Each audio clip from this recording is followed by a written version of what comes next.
Thanks for joining us for today's episode of The Capitalist Investor. You got Johnny Bravo Mark, or Johnny Cobra Kai. That's the new one. Mark. I can see that one too, though. With the coiffed hair. Yeah, the big blonde hair. I know. We got Diamond Hands D and Cool Hand Luke. What's up? What's up, Mark? With the dilly. Welcome back. We missed you last week. Yeah. I was in New York, doing New York stuff before the mask mandates kicked in. Yep. Which is top of our list that we're going to talk about today. What a crock of BS. You know? Yeah. Like, I thought we were past that. I guess we're never going to be past it, dude. That's what it sounds like. Yeah. So all of the...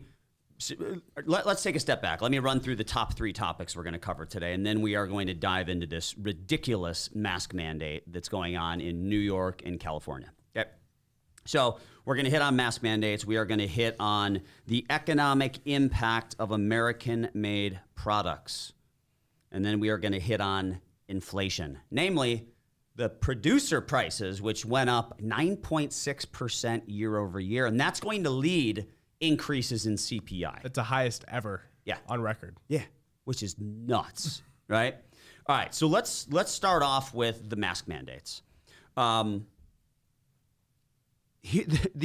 biggest issue I have with the mask mandate, I haven't looked at California, as I've paid attention to New York because I have an apartment there, and my apartment building emailed me telling me I got to wear a mask. So I started reading into it, and I'm like, this is ridiculous.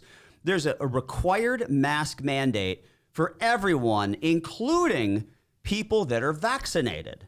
Now, wait. I thought the vaccine was the cure-all. Everyone had to go get the vaccine. Go out and get the vaccine. Show me your vaccine passport to get into a restaurant.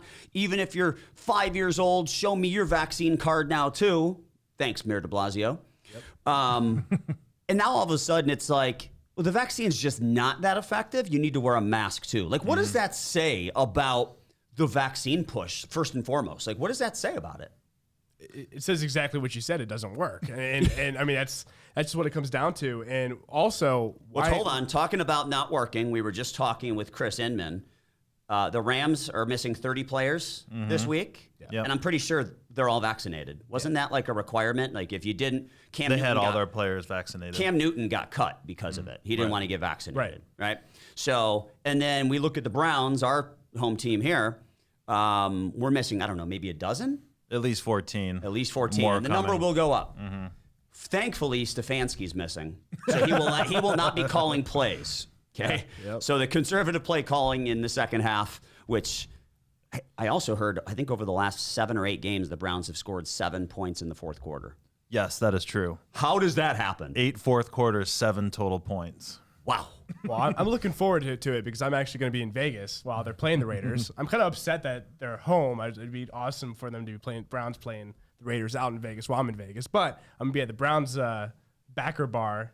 It's going to be a fun time. And hopefully, like you said, Stefanski can, since he's not there, we can actually get a dub for the first time in a while. And Baker's not there either. So now all of a sudden you got the 2 guys everyone's wanted to point fingers at, and you're going to figure out if they have that. Well, now the Browns team is handcuffed this week. You know, you're missing everybody. Entire Jarvis line. Landry, Austin Hooper. I mean, you're missing them all. The whole offensive line. The other part of it is the natural immunity, right? So Mark, you got COVID, I got COVID. Yep. Derek, I don't know if Pretty you I have not, no. It's surprising because everyone in the office basically got it. Yeah, I I went think to you were asymptomatic, bro. I went to Disney World that the Wednesday. It was like the day before people started coming down with it. Listen, I don't have any stats to back it up, but it seems like a lot of the vaccinated people are getting it rather than the people that already had COVID. Yeah. I don't have the stats to back that up, but that's what it sounds like. So that's where I was going with the Rams and the Browns. Like, these are all breakthrough cases. Yeah. These are all vaccinated people who are coming down with COVID. Right. Now, I'm going to go out on a limb and say most of them, if not all of them, do not have severe symptoms. Right. Right. They're a little tired. I don't even know what the latest symptoms are. You know, I don't even think you lose taste and smell as much anymore as you did that. That was my weirdest that's symptom, true. personally. Yeah. So I mean, everything's evolved. But, you know, the whole. So, all right. Why did New York and California go out there and say everyone has to wear a mask for at least the next month. We'll reassess a month down the road. Why did they do that? I think it's Omicron scare. It's a scare tactic. But Omicron is what we've always wanted. Exactly. We've always wanted a more transmissible disease with mild symptoms so we can all build up the appropriate natural immunity. Right? Yeah, no, you're exactly right. The issue, though, from the economic standpoint of mask mandates is it's not just the mask mandates. They usually come with other things, right? So other restrictions like on live events or big venue events with more than like 1,000 people. So I think like New York, anything more than 1,000 people, you have to have a negative COVID test to get even into the venue. I mean, that's a hassle. I'm not going to go get a negative COVID test just to go to a concert or something. So you will forego the concert. Exactly. You will forego eating at a restaurant. And remember, these restaurants were all on life support a year ago. Yeah. Mm-hmm. And a select few survived and made it. And now you're going to put them at a disadvantage once again. It's going to hurt the local economy. So essentially, New York and California, they're shooting themselves in the foot even more. It's terrible. I mean, that's why you're seeing this mass exodus out of California to Texas. Californians are going to Texas. New Yorkers are relocating to Miami and Florida in general, right? Every state wants to be Florida. Make America Florida. Instead of make America great again, make America Florida. Well, DeSantis might be president down the road. You never know. Yeah, you know what? I've heard conflicting points of view on that. I've also heard that Florida is too integral of a state. It's a state that needs to be won by Republicans, and losing him as the governor of such a pivotal state could work against Republicans. But I do agree, man. I think he's a good dude. Yeah, he is. I like him. He's a younger guy. Yeah. And the other part, it restricts travel to those states as well, right? So that's hurting, again, the more local economies. Like, yeah, you're going to New York City because you're going on these live sets and stuff. That's cool. But most people, like, I wouldn't go to New York City unless I had, like, a live hit there. I wouldn't go to New York City just to go there. I'm not going to go put up with the vaccine passports. I'm not going to put up with the mask mandates. Like, I'm ticked off because, like I said, I am going to Vegas, and I just found out there's indoor mask requirements. I thought those were gone like 2 months ago. I would cancel my trip. And I did cancel my trip to Vegas. I don't know if it was a year ago, if it was 3 months ago. I canceled it because there was a mask mandate, and I'm not going to sit at a blackjack table with a mask on. That's ludicrous. I know. I refuse to do it. I need a little vacation, though. I need to get out. Yeah. I hear you, man. But you mentioned me going to New York. I was supposed to go back January 10th. I now refuse to go until January 17th because it's this whole policy, I believe, is up for renewal on January 15th. Yep. So I'm hoping they don't renew it. Yep. But chances are I will be rescheduling my January 17th trip. I don't think I'll be going because I think they'll extend it because that's just they're a bunch of cowards. Yeah. So you asked the question why earlier, like why are these mandates coming back? And the governor or the mayor, I believe, of New York City, De Blasio.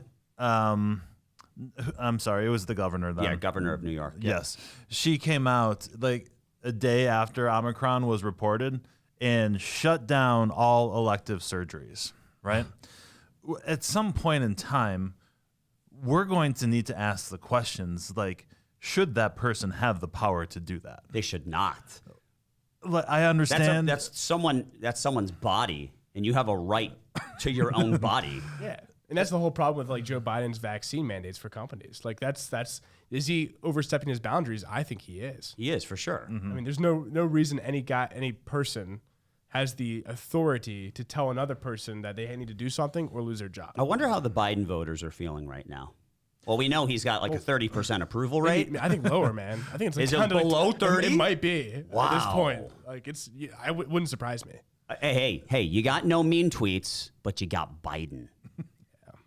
Wow. So I read I know this is a little bit later, but there's a new stat out that 70% of the American people or whatever in this poll disapprove of the Biden administration's handling of inflation.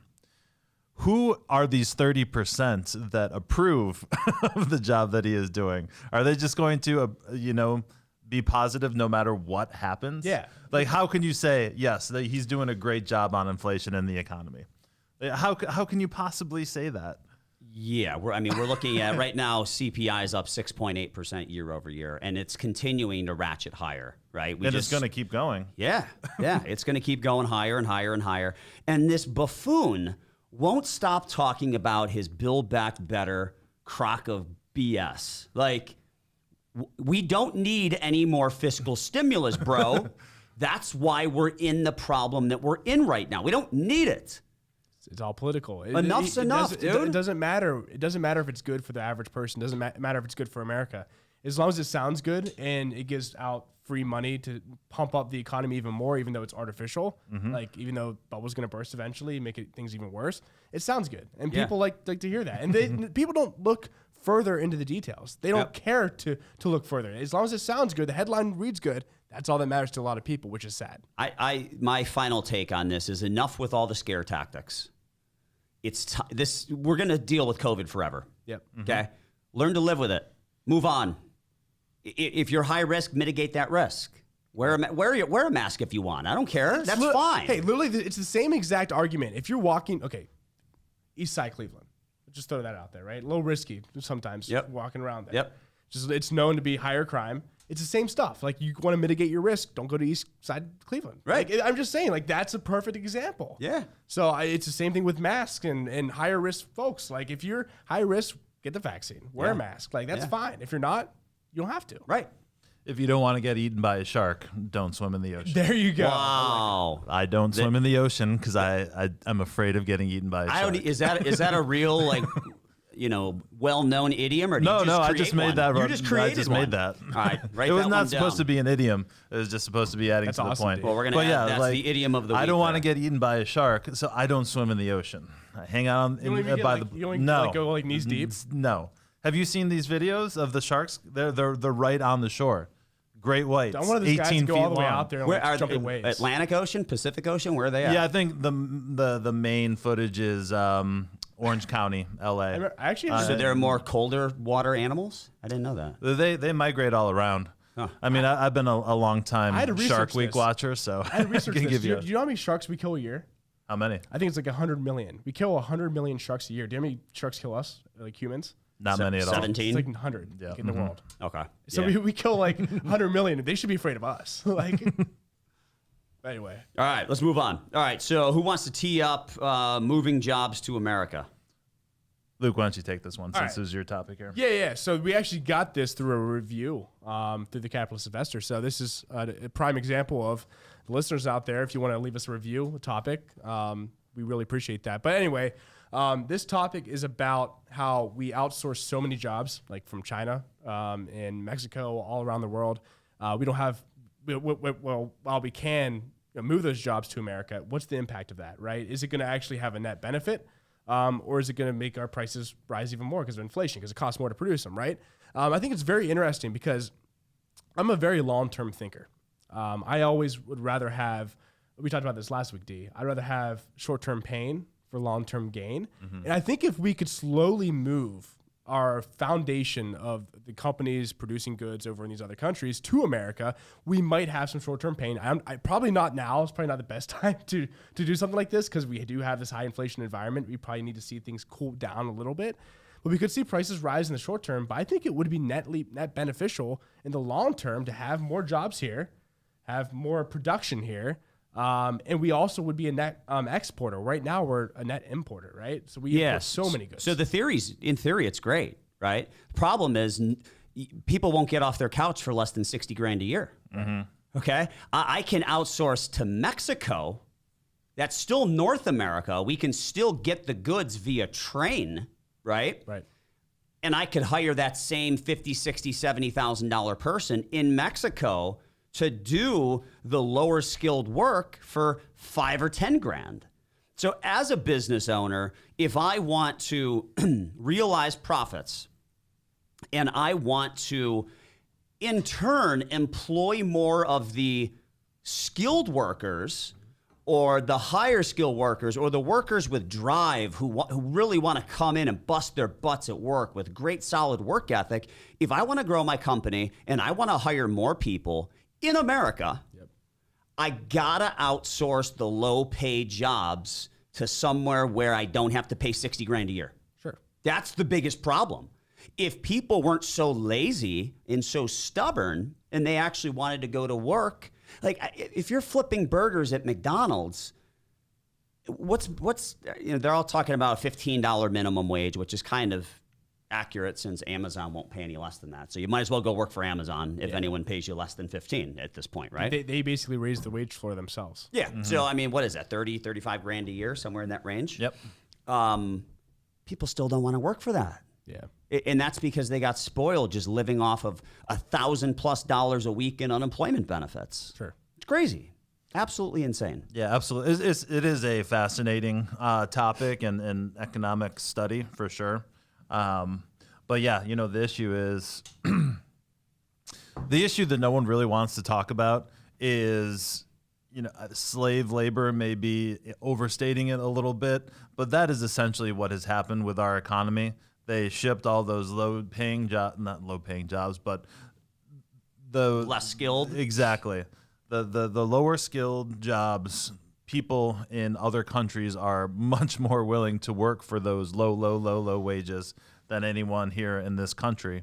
And I don't know if the ship has sailed, but the lifestyle that Americans enjoy right now are a direct benefit to being able to purchase goods at much lower prices because they're made in China and other places. And I completely agree with all that. It would be nice, though, to kind of have the supply chain closer by, whether that be here in the U.S. or Mexico, or also be more independent in some aspects, right? So we used to be energy independent. Yeah. Now we're energy dependent, right? So, we're so dependent on other countries. Aren't we running a natural gas deficit now? We're running a ton of deficits right now. Right, but we used to have way too much natural gas. Yeah. Just shut it down. Let's go, Brandon. Yeah, Let's go, Brandon. Exactly. But I'm just saying it would be nice to become more American independent. And I think that would be the best part about moving obviously we can't move all jobs and all the economy to here in America because we do need other countries, and it is good to have relationships with other countries. But it would be nice to kind of be more here in America. And so I agree with that, but I'm going to kind of take a hybrid approach and say it'd be great to be more independent of a certain area of the globe. Right? Like everything has been coming out of Asia. And we're so dependent on them. Wouldn't it be better for us to diversify our supply chain? Sure. Maybe utilize Mexico more because it's close. It is. Right? Utilize some of Central America that's not Mexico. Guatemala maybe, because that can probably get here via train, right? Sure.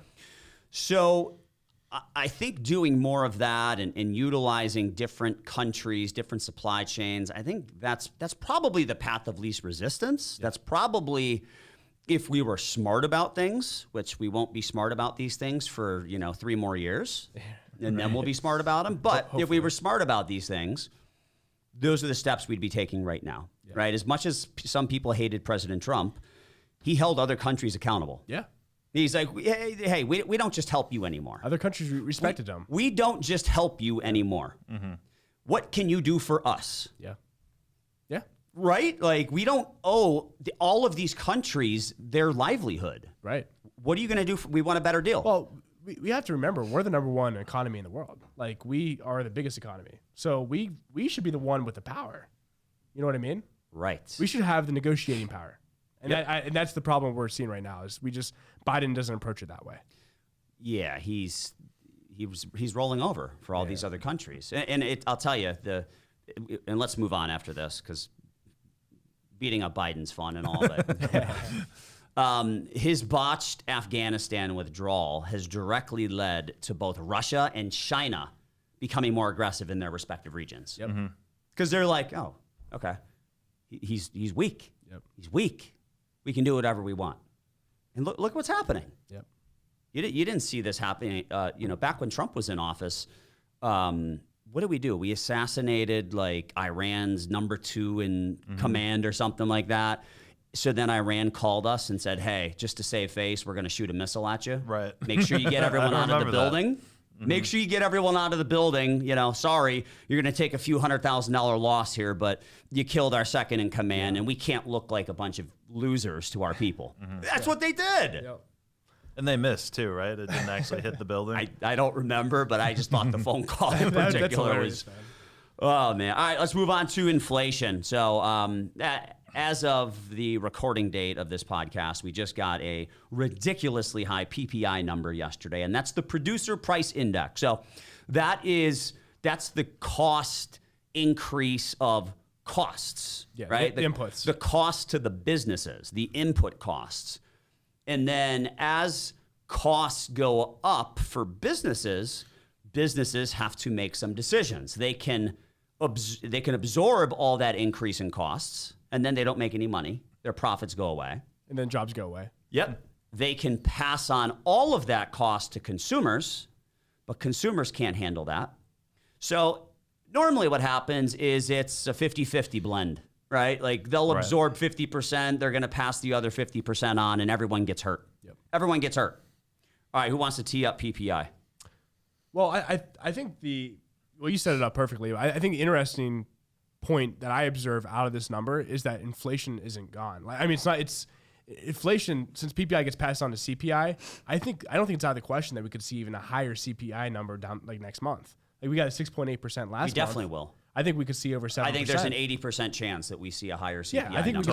I think we see in the 7s next month. And I agree. I think that's what this number reflects. And that's why I think the market's reacting the way it is, because I think the Federal Reserve, is going to remain hawkish, which is good in my opinion. I think it's actually good that they're being hawkish. Yep. But that's what I observe. So, I was watching Plasky. I pronounce it different every time. Getting asked a question this week about, basically the administration's take or response to inflation is that we wouldn't have any inflation at all if corporations weren't so greedy. And the one reporter asked about meat prices, right? And she actually said that, that is due to the greed of the meat conglomerates out there. Like, yeah, are probably you, not.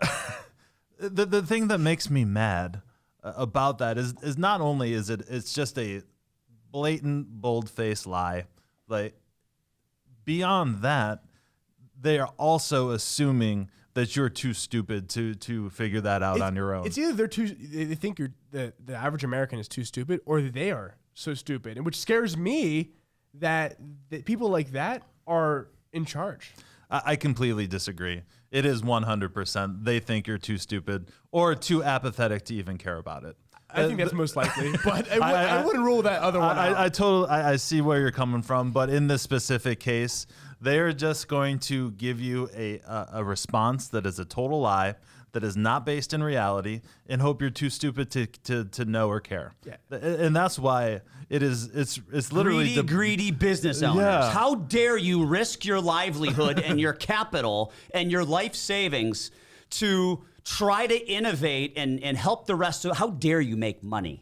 Exactly. Like Elizabeth Warren, and she's just targeting Elon Musk. And I love Elon Musk because he cares nothing about being politically correct. Mm-hmm. He's a badass dude.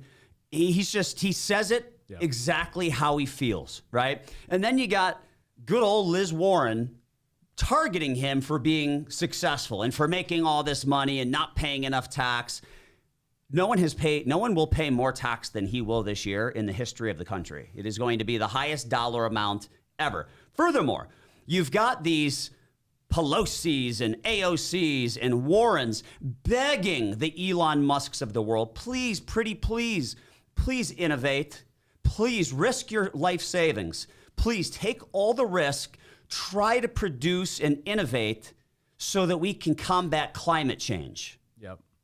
Oh, by the way, how dare you make money? Yeah. What? How is that like? It's ridiculous. It makes absolutely no sense. It's like they want you to do one thing, but they don't want you to do the other thing that makes the one thing work. Again, like right. That's exactly. If you want someone to risk their money, you're going to Vegas. Yeah. Okay. Yep. If you had a 0% chance of winning, would you risk your money? Absolutely not. Okay. I'm okay but with, Elizabeth Warren thinks you should. I'm okay with 48% though. Okay. As long as I get some entertainment value out of it. The utility is there.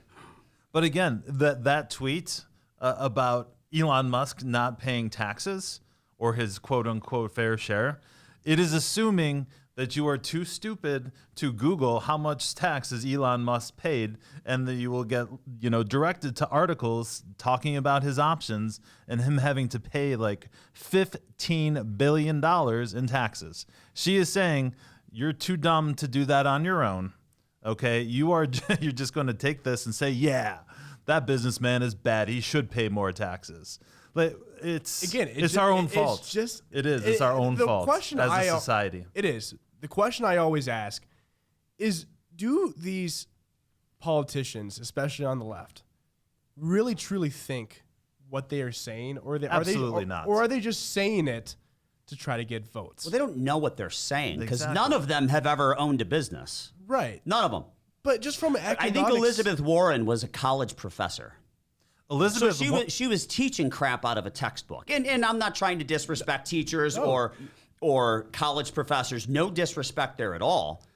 But when you haven't lived a real life example of the policies you are enforcing, you're doing it blindly. There's a big difference between theory and application. Correct. Like the theory behind, let's throw out communism. The theory behind communism, like if you actually look into it, it sounds nice, and the theory kind of looks nice, but it takes out so many different things that are important, like human nature, like human greed, like human how to allocate capital, things like that. It just takes out all those different things, and that's why theory is just so much different. And that's what politicians, the people that didn't live it, like Mark said, don't understand it truly. Right. But I also don't think that a lot of these politicians truly believe what they are saying. I just think they are power hungry and want votes. Elizabeth Warren, she's not even saying the right thing, right? So how could she believe it if what she's saying is not true? All these politicians got rich being in politics. Like, didn't Warren and Nancy Pelosi is worth like $250 million. Yeah, it's ridiculous. And she's insider trading stocks. Well, her husband is, right? Buying Tesla 3 days before the government, it's going to give them more EV tax credits or whatever it is, and no one cares. Yeah. Again, this isn't supposed to be a political show, but I'm just. But politics influence your money, and we got to talk about it. I'm fed up. It's very relevant. And I think the result of this, we're going to start to see some pain, and we've already started to see it in the market. I think more is coming. I think that you're going to see the House get taken over by Republicans. I think that's. That's a dead giveaway. That's the first step. That's a dead giveaway. Yep. Biden's approval numbers, when they were in the 30% range, I'm just going to make this number up. I don't remember exactly, but I want to say that correlated with Republicans picking up 60 House seats. Yep. 60. Talk about a tidal wave. Yep. Right? That's crazy. It is. It's probably higher now. But, it is higher because of what we're just talking about, inflation. I think that's a big part of it, too. People are hurting. People's pocketbooks are hurting. I think you just talked about it on Varney today. I think I heard you. Since my office is right.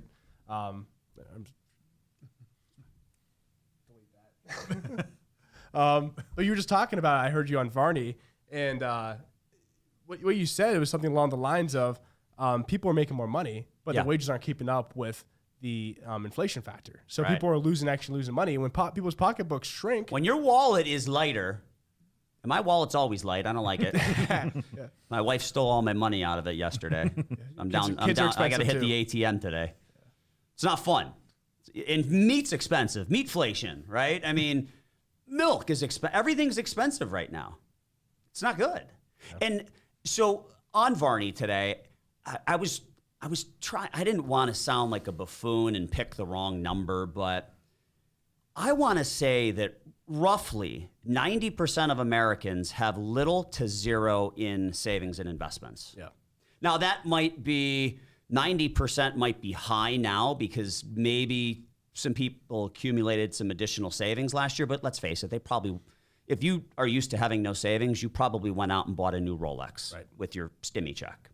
That's a big generalization, but I would assume that. But probably maybe it's not 90, maybe it's 80% of people don't have any investments. Right.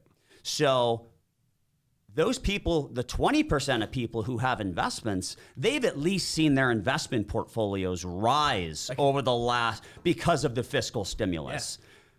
For the 80% of people who don't have any investments, they have not seen their portfolios rise. Instead, they've just seen their grocery bill go up and their gas bill go up and their utilities bills go up.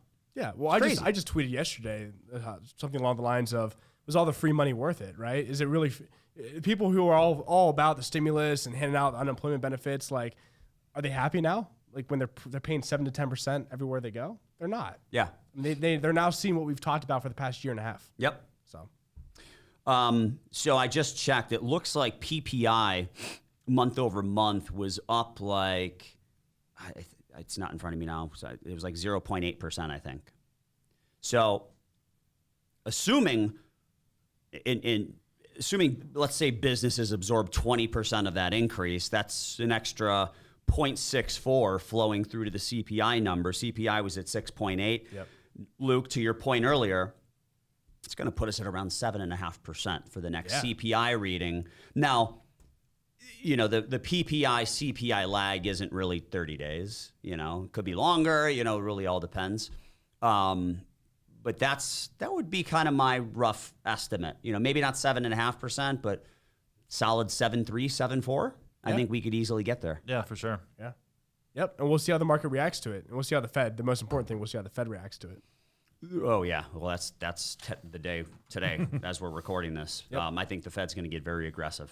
I think they have to. I think they are, but the biggest thing for me is the market is a discounting mechanism for the future, right? So we saw the market kind of sell off the past couple of days because of these high numbers. So I think the market's kind of pricing in a hawkish Fed. As long as the Fed's not crazy, like says anything ridiculous. I think they're going to get crazy. Okay, yeah, they could. I think they're going to actually unwind their balance sheet next year. I think no one's been talking about that. They're talking about the tapering. Well, first of all, for those of you who don't know what tapering is, let me take a step back. So the Fed is buying our treasury bonds, okay, to the tune of, I don't know, X billion dollars a month. You guys know, is it 50? 108 billion. All right, well, it's called $100 billion a month. Number one, that is not economic or fiscal or monetary policy that works in a supply-constrained economy because you don't have enough supply, and now you're creating tons of demand. More demand. So it doesn't work in the first place.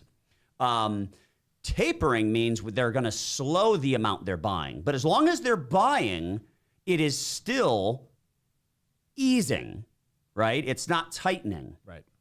I think they should stop buying immediately. Agreed. I don't think they should taper at all. They should just stop buying. And then next year, they're going to look to unwind that balance sheet, and they might start selling bonds off. That's when you may see a taper tantrum.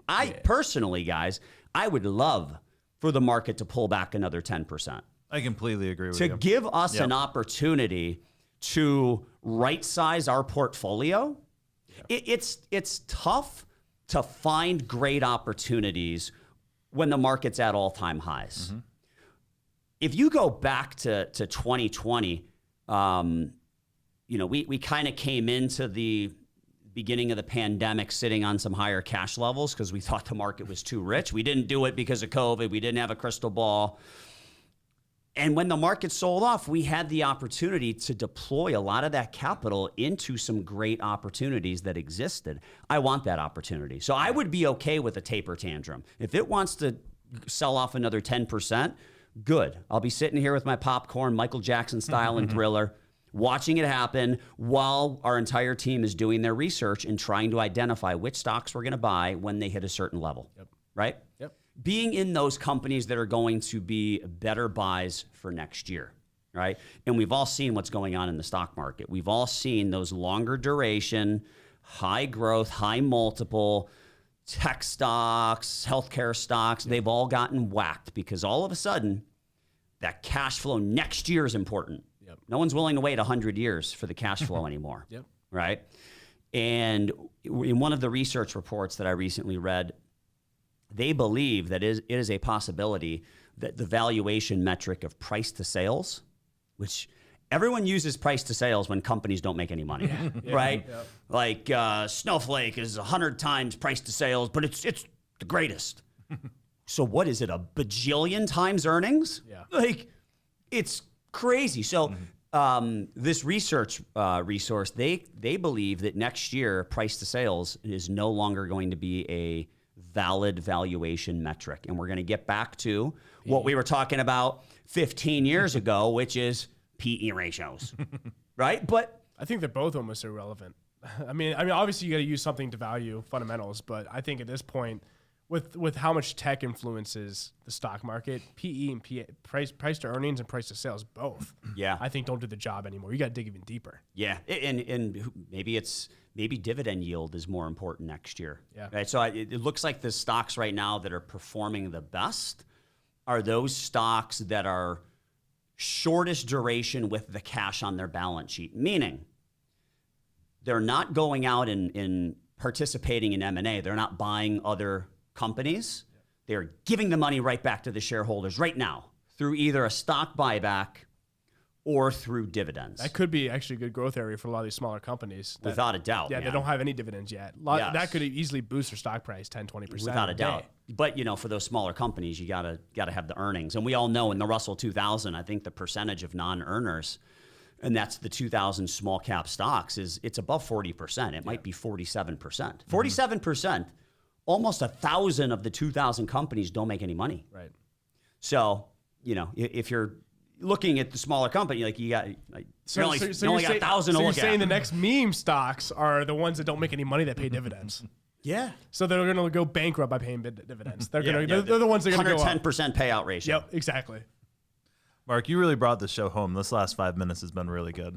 Yeah, thank you. It really has. I don't even know what we talked about, but it's a constant thing for me anymore since we just kind of jump from topic to topic. Yep. We come in with 3 ideas and we end up hitting on a dozen. Yeah, We came in a little hot today, but we got some great information out there at the end. All right, well, let's wrap up on that note. As always, if you have any questions or if you have recommendations on what you'd like to cover in a future show, just like Luke alluded to today, hit us up with an email at info@swpconnect.com. As always, thanks for listening. We'll talk to you next week. The opinions expressed in the podcast are for general informational purposes only and are not intended to provide specific advice or recommendations for any investment, legal, financial, or tax strategy. It is only intended to provide education about the financial industry. Please consult a qualified professional about your individual needs.